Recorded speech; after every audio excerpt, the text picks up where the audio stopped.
हमारे इस channel Mithila junction को लाल button दबाकर सब्सक्राइब करें व घंटी के निशान का बटन दबाएं ताकि सभी नए वीडियो आप तक तुरंत पहुंचे बिल्कुल मुफ्त।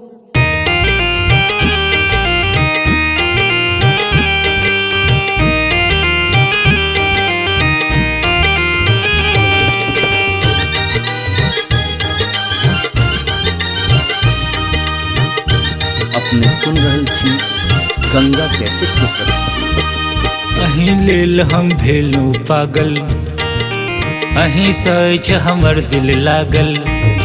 कनी पकड़ दिया आंचल, कनी पकड़ दिया आंचल, कनी पकड़ दिया आंचल।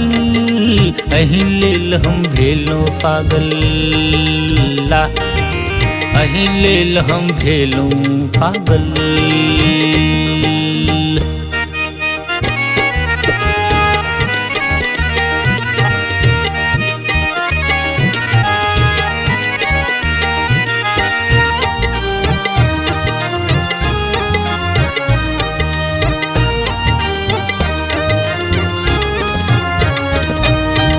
अहाँ किया ने सुनै छी, घुरकऽ किया ने तकै छी। अहाँ किया ने हँसै छी, अहाँ किया ने बजै छी।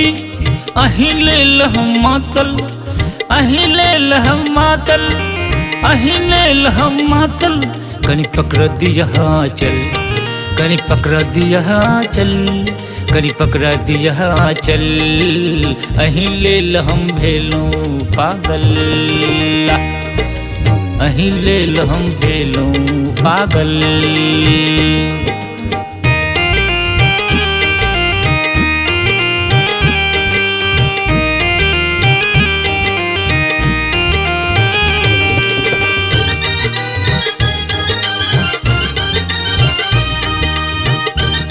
अपने सुन रहल छी गंगा कैसे के प्रस्तुति।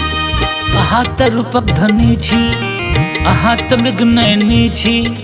हमरा मोलक मनी छी, दिल के यहाँ कनकनी छी।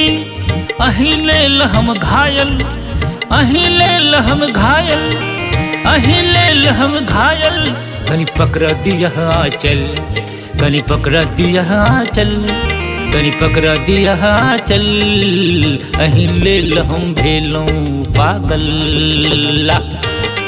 अहीं लेल हम भेलू पागल।